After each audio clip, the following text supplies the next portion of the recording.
Musher Frank Moe has 43 dogs on his property. 28 of them are in training. And none of them are quite like this 7-year-old Alaskan Husky. We were really grateful to have him, and Indy became a star almost right away. In fact, he finished the Bear Grease Marathon when he was 2. Fast forward to the summer of 2016, the prodigy lost one of his eyes to a rare disease known as lens luxation, nearly putting his racing career in jeopardy. We still ran him, but then he lost the sight in the other eye too, and it took him about a year to get used to being totally blind. Because of his high energy and other heightened senses, sitting the races out wasn't an option. We couldn't just not run him. You know, he was very upset clearly when the other dogs would take off, for a training run. And despite his visual limitations, Indy is just like any other dog. They're more than our pets, they're our teammates. And he had such beautiful blue eyes and was such an incredible dog and loved to run. And we were personally upset, obviously, but we were really upset for him. After years of training to get him back into the racing flow, including practicing with the older dogs and running in smaller races, Indy is now ready to mush in bear grease again, even without his sight. This year we started training him just like he was going to be one of the marathon racing dogs. And he looked great. In fact, he looked almost as good as he was as a 2-year-old, pretty close. In fact, he was one of the best dogs in the team. With a slew of injuries to his sled dog team, Moe decided not to run in the Bear Grease 300. Instead, he and his 8-dog team opted for the mid-distance Bear Grease 120, with Indy in the wheel position. He was happy and wagging his tail. He was ready to go again. So for Indy, the dog that almost didn't race again has become an inspiration for dogs of all shapes and sizes affected by the same disease. To know that their dog is going to continue to improve. It's like he was saying, "Dad, I'm back." In Hovland, Reese Lindquist, Fox 21 Local News.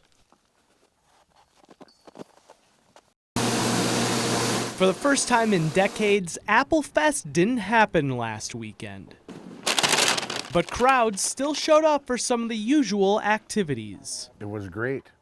The people that came here were fantastic. Instead of seeing vendors setting up booths downtown, visitors ventured out onto the farms. A lot more people did the fruit loop this year instead of just kind of parking downtown and wandering around for a few hours. So I think it was also nice for the customers. They actually got to see more of Bayfield instead of just the 2 main streets. And that's just what Jim Erickson would have wanted. How fitting. He left the earth on the same weekend of Applefest weekend. How Jim founded the festival is a story told around the community. What began as a flat tire on the side of the road and selling apples out of his truck has turned into an amazing celebration for Bayfield and surrounding communities.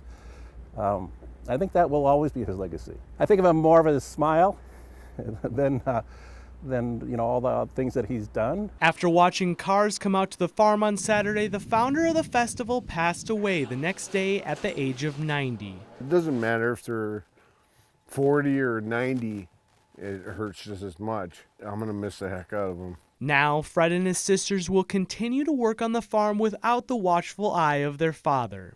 I'm still going to be looking back and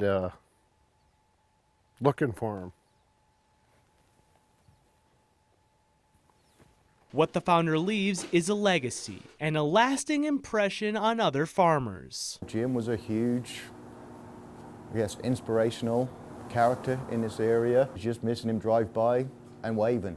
It was kind of daily routine. His son Fred knows he has some big shoes to fill. It's a lot, and people don't realize until they actually spend time here and see what the effort takes to run a facility like this. But Erickson knows his father passed down all the knowledge to him, leaving the family tradition in good hands. When he left here and he looked at me, he says, "You know, son, I'm really, really proud of you. You've done well." In Bayfield, Reese Lindquist, Fox 21 Local News.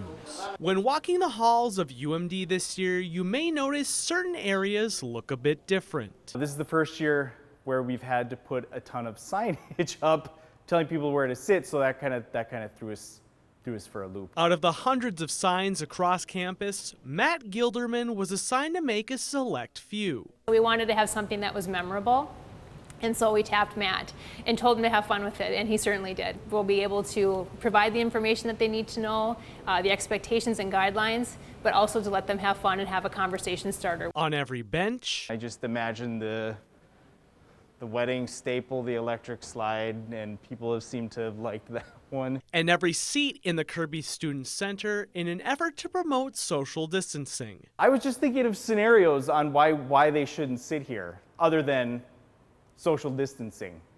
So again, I was thinking, hey, if someone else sits here, you could potentially fall in love with that person.